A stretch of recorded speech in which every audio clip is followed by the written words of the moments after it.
नौकरानी एक घर के लिए कितनी जरूरी होती है, आइए देखते हैं। अरे बहू, ये देख, सारा साबुन बर्तन में रह गया। ये नौकरानी कोई काम नहीं करती, गंदा काम करके चली जाती है और ढेर सारा पैसा ले जाती है। अरे मम्मी जी, उसने तो साफ किया ही था। मेरे ही हाथ से इस ग्लास में सर्फ गिर गया था। अरे बस कर झूठी, उसे बचाने के लिए सारी जुगत लगा ले, लेकिन मैं तो इसे निकाल कर ही रहूंगी। हमारे जमाने में ना कोई नौकरानी थी और ना ही ये चिकने बर्तन।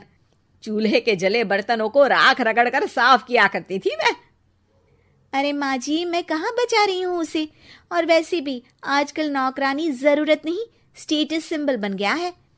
अब आप बताओ, मैं मुन्ना को नीचे घुमाने ले जाऊं तो लोगों से क्या बोलूं? झाड़ू पोछा खुद लगा रही हूँ। लोग सीधा यही पूछते हैं कि कौन सी नौकरानी काम कर रही है तेरे घर पर। अरे बस कर, ये भी कोई बात होती है? मम्मी जी, आप नहीं समझेंगी। शाम को नौकरानी घर आकर काम कर ही रही होती है कि सास को कहती है, माँ जी, एक बात बोलूं, बुरा न मानना। अरे वैसे तो मुझे तेरी शक्ल ही पसंद नहीं है, बात क्या खाक पसंद आएगी। अरे माँ जी, सुन तो लीजिए क्या कह रही है। तो मैंने कौन सा उसका मुंह पकड़ लिया है? अरे माँ जी, वो लाल साड़ी पहनती हो ना, ना पहना करो। सास का गुस्सा अब तो 7वें आसमान पर होता है। अरे वाह जी वाह, क्यों ना पहना करूं? और तू होती कौन है ये बताने वाली कि मैं क्या पहनूं क्या ना पहनूं? अरे माँ जी, पूरी बात तो सुन लो, वो बोलना क्या चाह रही है। अरे बुरा न मानो आंटी जी। अरे कौन है आंटी? अपनी उम्र देखी है तूने? 2-4 साल ही छोटी होगी मुझसे और मुझे आंटी बोल रही है। बहू सर पर हाथ रख लेती है। अरे अच्छी खासी उम्र दराज हो और आंटी ना बोलूं? मैं तुम्हारी बहू से भी 4 साल छोटी हूं। क्यों दीदी? बोलती भी क्या, एक तरफ सास यानी पति की माँ, तो दूसरी तरफ नौकरानी जिसके बिना घर का काम नहीं चल सकता। वो दरअसल माँ जी की शादी भी बहुत जल्दी हो गई थी ना। अच्छा ये झगड़ा छोड़ो, ये बताओ तुम माँ जी को लाल साड़ी पहनने से क्यों मना कर रही हो? वो ना, इनकी उम्र की सारी औरतें सोसाइटी में इनके लिए बात करती हैं कि तुम्हारी सास बुढ़ी घोड़ी लाल लगाम है।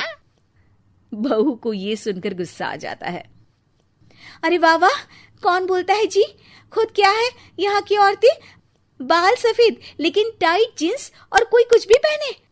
अरे पहनना हमारा निजी हक है, किसी को कुछ हक नहीं बनता कि वो मेरी सास के लिए कुछ बोले।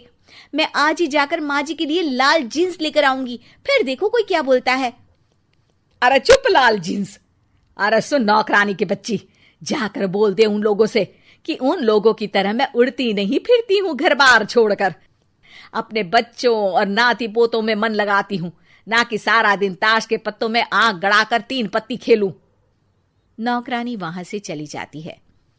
वैसे बहू, नौकरानी के क्या फायदे हैं ये तो पता नहीं, लेकिन सबसे अच्छा तो ये कि पता चल जाता है कि कौन किसके लिए क्या बोल रहा है।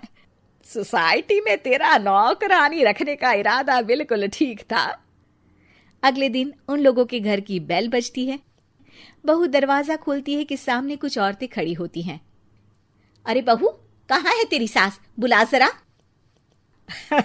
अरे बहन जी, आप सारी एक साथ आइए आइए, कैसे आना हुआ? अरे 3 पत्ते खेलने आई हैं, क्यों खेलोगी? क्यों नहीं, वैसे भी बड़े दिन हो गए, एंटरटेनमेंट हुआ नहीं। बहू जा जाकर पकोड़े तो बना ला। अरे बस करिए, आगे कुछ पीछे कुछ। वैसे तो कहती है कि परिवार पर ध्यान देती है, हमारी तरह 3 पत्तियां नहीं खेलती। हमने कौन सा परिवार छोड़ दिया? सास सक पका जाती है। अब ये किसने कहा? मैं तो कहती हूँ कि मैं भी थोड़ा बाहर निकलूं। आपने ही तो कमला नौकरानी से ये सारी बात की थी। सास और बहू को अब सारी कहानी समझ आ जाती है कि सोसाइटी की औरतें क्यों भड़क रही हैं। माफ करिए आंटी, मैं छोटी हूँ, लेकिन फिर भी पहले तो आप लोगों ने माँ की लाल साड़ी का मजाक उड़ाया था ना। हाँ हाँ, उड़ाया था, लेकिन उससे पहले तो तुम लोगों ने हमारी जीन्स के बारे में बात की थी। अरे क्यों ना पहने हम जीन्स, तुम्हारे पैसों की थोड़ी ना है। सास और बहू सर पकड़कर बैठ जाती है। देखा बहू, ये खेल कर गई तेरी नौकरानी, यहाँ की बात वहां तो वहां की बात यहाँ।